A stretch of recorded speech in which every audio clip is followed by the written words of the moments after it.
Postal బ్యాలెట్ల విషయంలో YCP అభ్యంతరాలపై EC reply ఇచ్చింది. డిక్లరేషన్పై gazetted అధికారి సంతకం మాత్రమే ఉండి సీల్ హోదా లేకపోయినా ఆ ఓటు చెల్లుతుందని ఈసీ తెలుపుతోంది. అయితే పోస్టల్ బ్యాలెట్లను వాలిడ్ చేయాలంటూ రిటర్నింగ్ ఆఫీసర్కి ఆదేశాలు జారీ అయ్యాయి.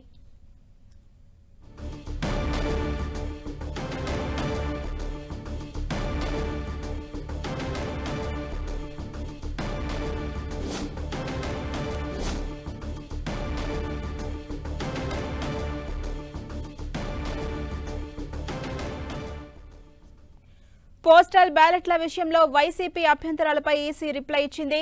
డిక్లరేషన్పై గెజిట్ అధికారి సంతకం మాత్రమే ఉండి సీల్ హోదా లేకపోయినా ఆ ఓటు చెల్లుతుందని ఈసీ స్పష్టం చేసింది. పోస్టల్ బ్యాలెట్లను వ్యాలిడ్ చేయాలని రిటర్నింగ్ ఆఫీసర్కు ఈసీ ఆదేశాలు జారీ చేసింది. ఏపీ సీఈఓకు కేంద్ర ఎన్నికల సంఘం ప్రిన్సిపల్ సెక్రటరీ అవినాష్ కుమార్ లేఖ రాశారు.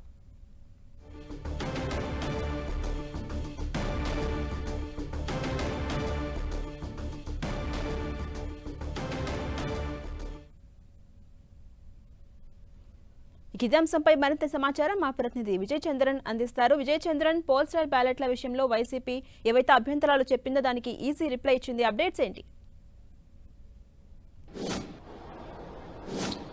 ఆంధ్రప్రదేశ్లో పోస్టల్ బ్యాలెట్లు గతంలో ఎప్పుడూ లేని విధంగా అత్యధికంగా ఈసారి పోస్టల్ బ్యాలెట్లు మంజూరు కావడం జరిగింది. పెద్ద ఎత్తున ఉద్యోగులైతేనేమి పోస్టల్ బ్యాలెట్ ఉపయోగించుకునే అవకాశం ఉన్న వారందరూ కూడా ఉపయోగించుకోవడం జరిగింది. అయితే ఈ విషయంలో మటుకు పోస్టల్ బ్యాలెట్ల వ్యవహారంలో వైసీపీ గట్టి పట్టుదల ఉందని చెప్పొచ్చు. ఎన్నికల కమిషన్ కొన్ని సడలింపులు అయితే ఇవ్వడం జరిగింది. ఆ సడలింపుల మీద వైసీపీ అభ్యంతరం వ్యక్తం చేస్తా ఉంది. దీని మీద సీఈఓకు పలుమార్లు తమ అభ్యంతరాలను వ్యక్తం చేయడం జరిగింది. అంతేకాకుండా ఎన్నికల కమిషన్ కూడా ఈమెయిల్ రూపంలో అయితేనేమి లేఖల రూపంలో అయితేనేమి తమ అభ్యంతరాలను వ్యక్తం చేసింది. వీటి మీద ఈరోజు ఎన్నికల కమిషన్ దాని మీద రిప్లై ఇవ్వడం జరిగింది. ప్రధానంగా చూస్తే గనక ఈ డిక్లరేషన్ మీద గెజిటెడ్ ఆఫీసర్ సంతకం మాత్రమే ఉండి సీలు హోదా లేకపోయినా కూడా దాన్ని అంగీకరించాలి అని చెప్పేసి గతంలో ఏదైతే గనక కొన్ని వెసులుబాటు కల్పించిందో అది చెల్లుతుందనే విషయాన్ని మరోమారి ఈ లేఖ ద్వారా ఎన్నికల కమిషన్ స్పష్టం చేయడం జరిగింది. ఈ పోస్టల్ బ్యాలెట్ వ్యాలిడ్ చేయాలని చెప్పేసి రిటర్నింగ్ అధికారులకు ఆదేశాలు కూడా ఇవ్వడం జరిగింది. ఈ ఏపీసీఓ ఏదైతే గనక కేంద్ర ఎన్నికల కమిషన్ దీనికి సంబంధించిన వ్యవహారంలో ప్రిన్సిపల్ సెక్రటరీ అవినాష్ కుమార్ ఈ లేఖను రాయడం జరిగింది. ఈ నేపథ్యంలో వైసీపీ కొంత ఆందోళనకు గురైందని చెప్పొచ్చు. మొదటి నుంచి కూడాను ఈ పోస్టల్ బ్యాలెట్ వ్యవహారంలో ఏవైతే గనక వెసులుబాటు కల్పించిందో ఆ వెసులుబాట్లన్నింటినీ కూడాను కేంద్ర ఎన్నికల సంఘానికి అభ్యంతరం వ్యక్తం చేయడంతో పాటు చాలా ఆందోళన కూడా వ్యక్తం చేస్తూ ఉంది. గతంలో ఉన్నటువంటి నిబంధనలు కాకుండా ఈ విధంగా కొత్తగా ఈ వెసులుబాటు ఎలా కల్పిస్తారనే విషయం మీద హైకోర్టులో లంచ్ మోషన్ పిటిషన్ కూడా దాఖలు చేయడం జరిగింది.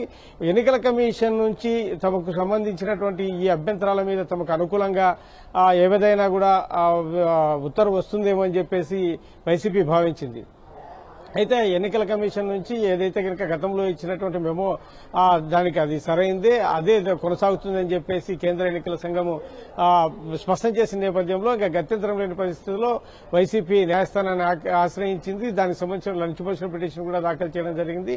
ఇప్పుడు తాజాగా ఇచ్చినటువంటి ఈ లేఖ ద్వారా వైసీపీకి కొంత ఇబ్బందికర పరిస్థితులు ఎదుర్కొంటున్నాయని చెప్పొచ్చు. ఒకవైపు 4వ తేదీ సమీపిస్తుండటము, ఎన్నికలకు కౌంటింగ్ తేదీ సమీపిస్తున్న నేపథ్యంలో వైసీపీ కోర్టును ఆశ్రయించింది. కోర్టు దీని మీద నిర్ణయం తీసుకోవాల్సి ఉంది. దీనికి సంబంధించి వాదోపవాదనలు ఈ రోజు కానీ లేకుంటే రేపు కానీ జరిగే అవకాశం ఉంది. ఈ కోర్టు కూడా త్వరగానే నిర్ణయం తీసుకునే అవకాశం ఉందని చెప్పేసి వైసీపీ భావిస్తా ఉంది. అలాగే విజయ్ చంద్రన్, ప్రధానంగా వైసీపీ ఏం కోరుకుంటోంది? వైసీపీ ఏదైతే గనక ఈ పోస్టల్ బ్యాలెట్ కి సంబంధించినటువంటి ఎన్నికల కమిషన్ సంబంధించినటువంటి గతంలో ఏవైతే రూల్స్ ఉన్నాయో అవే రూల్స్ ఫాలో కావాలి. కొత్తగా దానికి సంబంధించిన సడలింపులు ఏవైతే ఉన్నాయో గెజిటెడ్ ఆఫీసర్ సంతకం ఉండి దానికి సంబంధించినటువంటి సీల్ లేకపోయినా అనేది అయితేనేమి ఇంకా కొన్ని వెసులుబాట్లు అయితే కనుక కల్పించడం జరిగింది.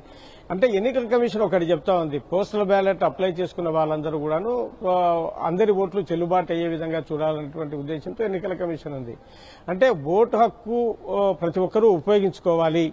కాబట్టి దీనికి సంబంధించినటువంటి చిన్న చిన్న తప్పిదాలు ఏవైనా ఉన్నా కూడాను దాన్ని పెద్దగా పరిగణలోనికి తీసుకోవాల్సిన అవసరం లేదని చెప్పేసి ఎన్నికల కమిషన్ భావిస్తూ ఉంది. అయితే గతంలో ఎప్పుడూ లేనంత స్థాయిలో 5 లక్షలకు పైగా ఈ పోస్టల్ బ్యాలెట్లకు దరఖాస్తులు చేసుకున్నారు. ఇప్పటికే చాలా కూడాను ఆ పోస్టల్ బ్యాలెట్లు వినియోగించుకోవడం జరిగింది. కొంత సైనికులకు సంబంధించి మరికొన్ని రావాల్సి ఉందని అధికార యంత్రాంగం చెప్తా ఉంది. అవి కూడా వచ్చే అవకాశం ఉంది. ఈ నేపథ్యంలో ఈ ఎన్నికల కమిషన్ ఇచ్చినటువంటి ఈ సడలింపుల ద్వారా తమకు నష్టం కలుగుతున్నటువంటి ఆందోళనలో వైసీపీ ఉంది. ఈ నేపథ్యంలో ఈ విషయంలో గట్టిగా ఉండాలని చెప్పేసి వైసీపీ భావిస్తా ఉంది. Right, thank you.